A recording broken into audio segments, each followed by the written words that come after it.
Welcome to Innovate Presents Entrepreneurs in Tech. Today we're delighted to have our guest, Vandana Tolani, who is the founder and CEO of or at Convanto.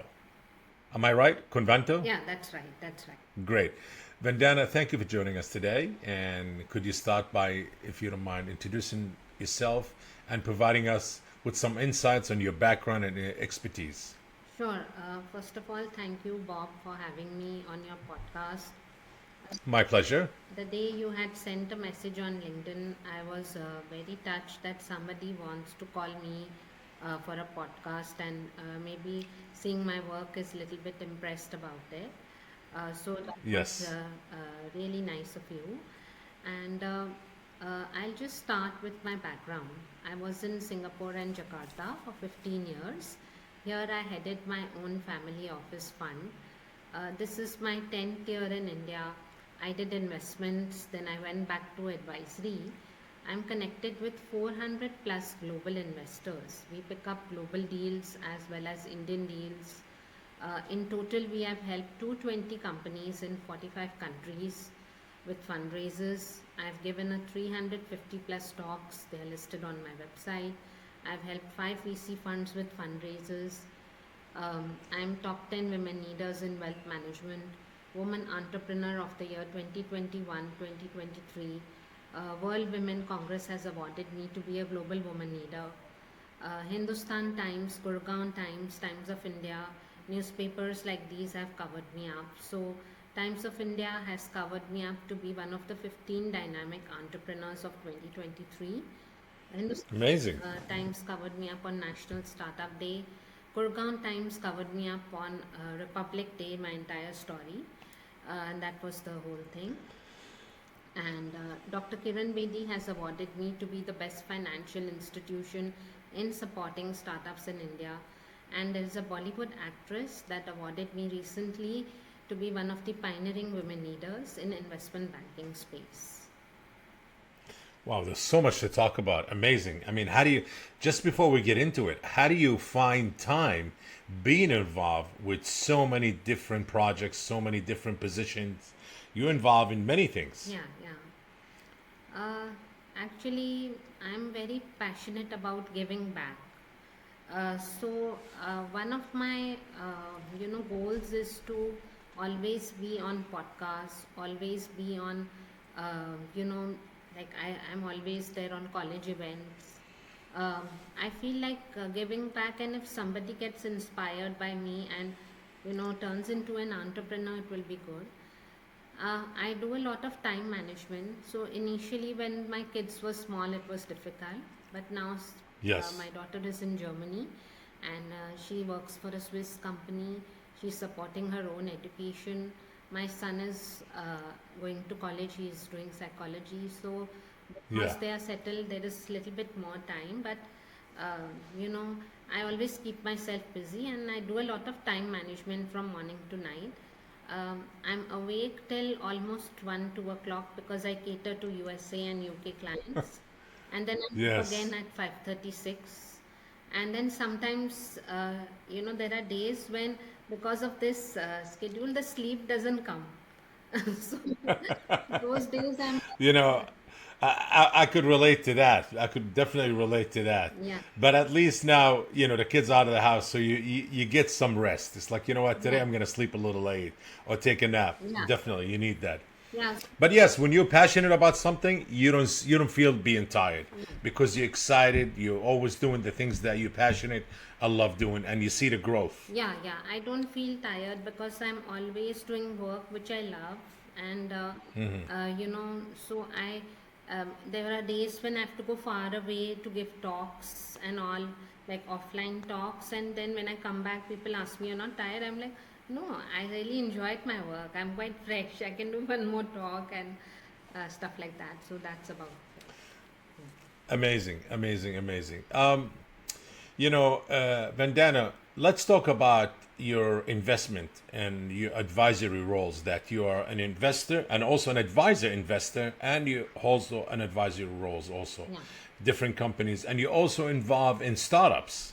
yeah, maybe we start talking about the startup scene, and you are basically located and you operate out of India, correct? Yeah.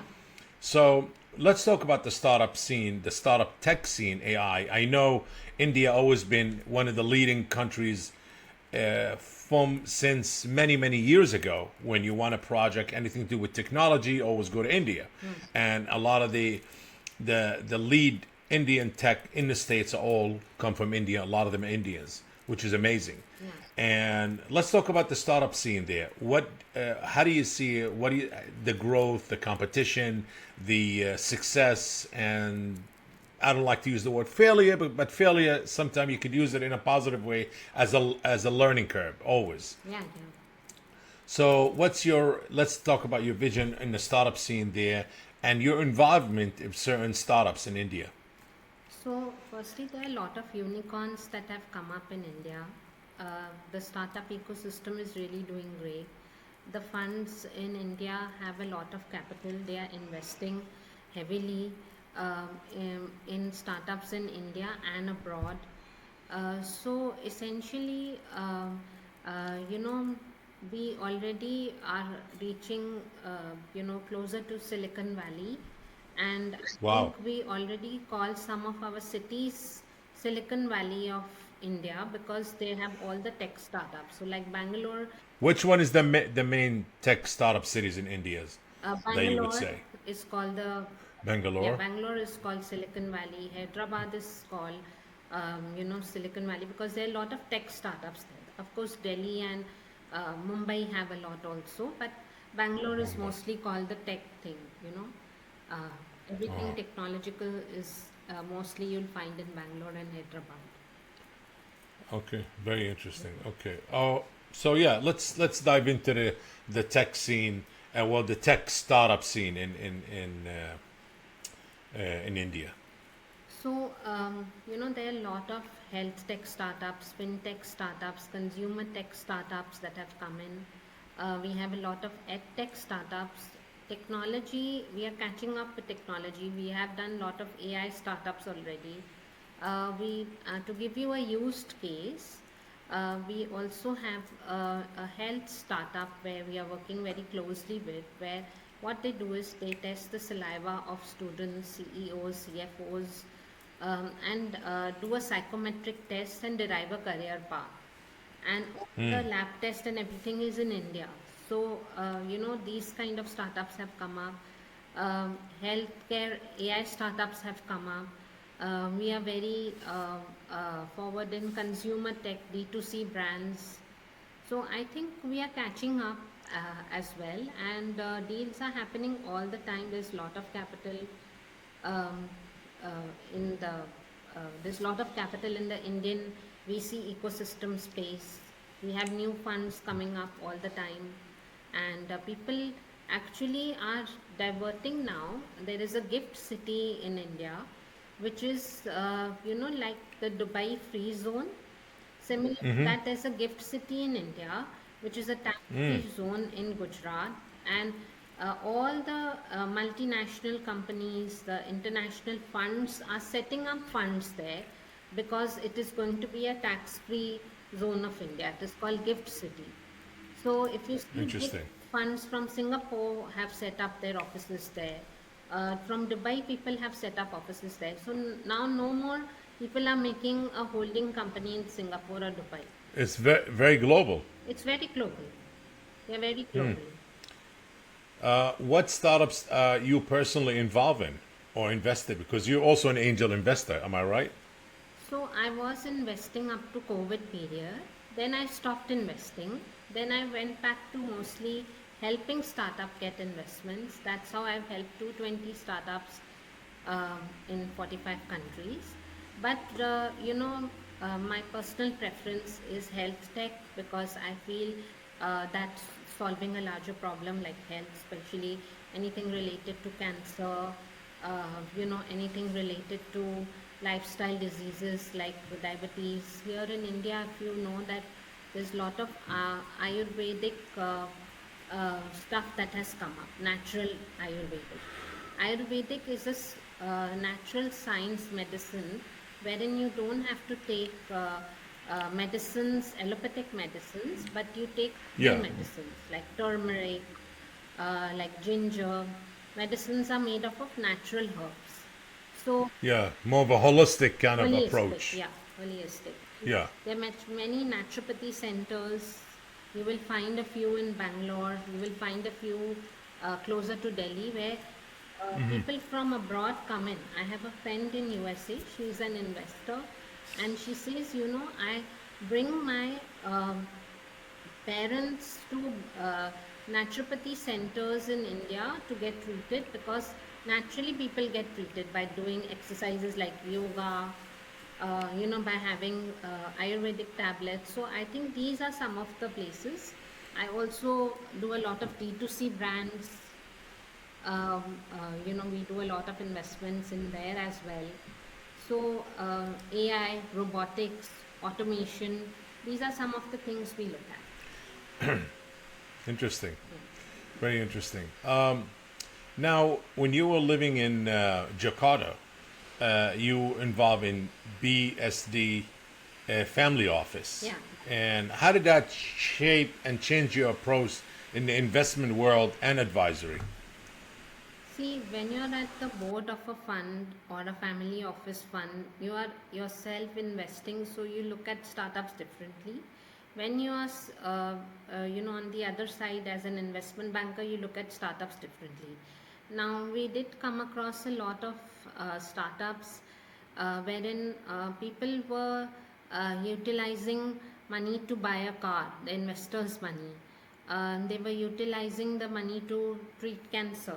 They were not utilizing the money to expand their business. So my overall experience in Jakarta and Singapore was very nice. They welcomed me, and did a lot of investments. But I think I was more welcomed in India because there's a lot more opportunity over here as well now, and people really want to uplift women, wherein we get a lot of opportunities. And I did a lot of work here after coming back, in fact more work here than there. So that was the thing. A lot of these home offices, for some of our listeners and viewers, they might not be familiar with. I'm sure a lot of people are. It's basically, wealthy families who Yeah, decide instead of investing with other investment firms, having their own investment advisors in house, yeah, and they only trade and for them yeah, only and invest for them only. So it's like having your own private investment firm, correct? yeah, that's right, that's right. Yes. And the ones that you worked for in Jakarta and in Singapore, were they also the same thing, private Yeah, family for the certain family. wealthy Yeah. families? Amazing. Really. Is there a lot of that in Singapore and Jakarta and in that Asian side of the world? I think it's all over. You will find them in USA, you will find in Dubai. I think Dubai has the maximum number of such family offices, funds. Really? Yeah, Dubai has a lot. A lot, huh? Yeah, Dubai is Amazing. because it's also people from all parts of the world come to Dubai, and they cater to a lot of startups, which is multinational, companies. Do you feel the rise of this family office trend is decreasing, people investing in investment firms, going out there and having brokers or advisory investors in banks and firms also? No, there are It's low. It's more and more going towards the family office. No, there are a lot of VC funds, there are a lot of micro VC funds that have come up. There are a lot of family offices that are already there since generations, and then a Yeah, part of them do this fundraising as well. They open small funds, uh, you yeah. know, and then we have a lot of HNIs, there are angels. So I think all kind of people are all over the place, and this space, especially investments, has come up lately. You know, a lot post COVID, because people were easily able to connect with each other all over the world through digital platforms, and I think because of that, the rise in investments happened a lot. You started your own firm or your own office called Convato, obviously using your last name. Tell us about that, please. What drove you to do it, and what's the services that you provide through your office? Sure. So, firstly, Convanto's full form is Consultant Vandana Tolani. Uh, when I came back to India, I wanted to keep a name which is more related to me and the work that I was doing. That was one thing. Uh, we are on board of VC funds. We advise them. That is one of our services. We help small size, large size, medium size companies with their documents like pitch decks, financial models, valuations, business plans, investor decks, investor teasers, sales deck. This is one uh, service that we provide. We help them with fundraising. We connect them with the right kind of investors, and we give them end-to-end service and guidance as to how to approach the investor, how to raise investments. We help them with term sheet analysis, as well. And we also do a lot of paid speaker events and unpaid speaker events also, depending on what comes to us. Apart from this, we do a lot of mentoring. We are on TopMate. We are, people come to us for mentoring advisors and other stuff as well. Amazing. What were some of the biggest hurdles that you faced when you started Convato, when you launched it? And how did you go? How did you kind of overcome these hurdles and challenges? So I think, being a single mother, with two little kids and having to do work and to, drop them to school and do so much, that was the biggest hurdle. But as and when the kids grew and became more independent, it became more easier. Also, the it's and this is a general thing. I mean, all over Yes. the world, somehow there is this notion that women cannot manage money. It's not only Oh, in India, in abroad, I have seen it in other countries that there is this notion that women cannot be on VC boards. They cannot because they cannot manage money. There is this some notion that goes on. So that also was one of the things, that I had to, prove it that women can actually manage money and do a lot of other things as well. And apart from this, uh, like I mean, whether it's Dubai, whether it's Singapore, whether it's any other country or whether it's India, I myself, I don't dare to step out of the house. Like if I have to crack a deal at night, like if there's some investors that have come in and I have to drive and I have to, take them out for dinner and I have to crack. yes. That doesn't happen with me. I stop at 8 o'clock. But if I was a male, maybe I could just take my car and drive and finish up all the work. That is one another thing. So I have to also think and like where I'm going, what I'm doing, whom I'm meeting. So I have to think a lot as a woman. That is one of the hurdles. Apart, Hey, nothing wrong with being careful. yeah, we need to be careful. And Nothing wrong. Yes, nothing wrong. yeah, so I think these are some of the things where I feel that, I wish I could, cross these barriers. Now I'm looking forward to do C, D, and E series deals, and also I want to come on the front page of Forbes, but very organically I want to do that. So that is my next goal, and do a lot many podcasts. So I think these hurdles, if I'm able to cross as well. And sometimes there are times when staff goes missing, then you have to cater to the client. So these are some small challenges that I feel, oh, I wish that some days are really smooth and some days are like all upside down. Absolutely, like a roller Yeah. coaster. Can you share some standout successes, stories that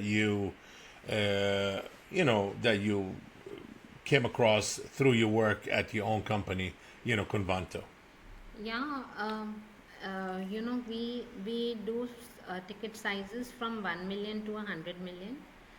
And Yeah. we have our greatest success is that we are able to help uh, companies up in 45 countries already. And our greatest success has been a few companies that recently we have got them a term sheet of above 14 to 15 million, wherein the Yeah. revenue was not that much as well. But because they had a lot of scope, that has been my greatest success. I think COVID actually got a lot of success to me. I can explain how. Because sitting on one chair, I was closing deals, giving talks, so all that traveling time got saved and I Yeah. was more productive. So I think the real breakthrough for me happened in actually COVID. I closed deals Oh, really fast and everything. well, look, everybody was home. That's why. Yeah, and I was getting a lot You of know. work sitting at home. Wow. And everything was happening naturally. It was like some magic wand that was happening. And I was like, okay, okay, what's happening. It was like, okay, this has happened, okay, this has happened also, like, so it was like that. So I think that has been, COVID period has been very, I would say, sorry to say, but it was where I was lucky during that period. How do you stay on top of the trends in the fast-moving fields like fintech and healthcare or health tech? So there are two, three things that I rigorously follow. I do a lot of reading. I keep, myself updated on the trends that have come up. Not only this, I go to a lot of conferences. I'm invited in Dubai, in UK, in other countries as well, in other cities. So you stay active. You really Yeah, stay very active active and and connected. yeah, connected. And I talk to a lot of people. I engage in conversations. I understand what's happening, and then that's how I feed myself with a lot of information. You know, with Convanto, your company, you work on fundraising, marketing, growth strategies, and other things. Which area you find the most crucial for a startup out of all of these three? I mentioned the marketing, the fundraising, the growth. I think fundraising is the most crucial. It's a tedious process of 3 to 4 months, wherein one has to sell themselves literally to the investors and you know uh, convince them to get put money into their startup. I think that is the most challenging for any entrepreneur. You don't think the growth strategies comes first because this is how you really create value, you attract more investors, you sink your teeth more into the business, you understand it more, you know what's missing, you know what is needed, how to adjust the product if it's really the way you did it, it's suitable for the marketplace, so you need to make some adjustment. If it's a piece of technology, software, hardware technology, you know what I mean? Yeah, of course, scalability and growth is one of the issues, that is also crucial. But fundraise is also one crucial thing. So I think they both go in hand. uh, you know, Okay. Having your website in place, having your LinkedIn page in place, posting about your company regularly, about your product, educating people about it. If it's a new product, say, I've invented some product on menopause. Now, how many people are educated about it? That what happens during menopause, or why one needs to take a more herbal kind of a medicine. So, I think, if you can explain your product in a layman's language to any investor and show them you Yeah. have the drive, I think that's more important. Where do you see the success most in startups? Is it healthcare startups? Is it fintech? Is it entertainment startups? Tech startups in the tech business, tech AI? Which one do you think the most in demand? Education, tech AI startups, or the one that you see more success come out of it? Yeah, tech AI Which definitely. sector? Tech AI definitely, health tech, health with AI definitely, D2C consumer and consumer tech. I think these are the Cons- most hot areas nowadays. Interesting. Interesting. You were an investor for a long time. You worked in Singapore and you worked in Jakarta, Yeah. which is Indonesia. How did that experience and that knowledge kind of obviously involving in finance? How did that change? your approach to doing business in many things? See, when we travel to a lot of countries, our approach Yes. becomes more global and diversified. So, diversity is something when we meet different people from different cultural backgrounds, we understand, diverse cultures, and Yes. I think that opens up the mind a lot and helps us engage with people more better because we already have exposure to that kind of a thing. I have exposure to Yes. being in Bangkok as well. I have exposure to being in Hong Kong. I have an exposure to be in Dubai as well. So, these things really make you like a global entity kind of a thing. Correct. Correct. What advice you would have for someone, for others, some of the young women who will be watching this episode and be inspired by you and say, you know what, I want to follow the same path that that you took. So, what advice you'll have for them? So, one motto that I always follow is anybody who is criticizing you is only doing so because they are doing less than you. So don't fall for that. You know, what happens is women tend to lose their confidence because they Yes. hear and then they start self doubting. So I think that, remove the self doubt, believe in yourself, and, always think at the back of the mind if anybody is continuously criticizing you, they are only doing so because they're doing less than you, and because they cannot come at the same stage with you, and that is why instead of uh, you know pushing you and making you positive, they try to criticize you so that they can break your confidence. So Yes. Yes. I think one should not fall for that. Stay away from the haters. Yeah. Focus on positivity. Yes, absolutely. How does it feel being named top 10 women leaders in wealth management? Something that you've been, very knowledgeable about. How does it feel? I feel on top of the world because, like I said, I've heard comments of people who would say that, women cannot manage money. So that was my, give back. Like, look, I can. So I think, when somebody is continuously criticizing you, you have to focus on yourself and, continue doing what you're doing and achieve it. And that is your answer to them. So I feel on top of the world. I feel I can manage money. I feel that people get inspired by me. They look upon to me. So I feel happy about that. And you know, I Amazing. didn't know that Convanto has such a big name until one day one lady called me up and she said, "Do you know who you are?" And I'm like, "Who am I?" And that's how I realized, okay, people really know about Convanto. Until then, I used to think, okay, who would know Convanto? It's a small boutique investment bank firm somewhere in India. Uh, Oh, wow. Well, you put in your time and the dues, and that's what happened. yeah. You get back.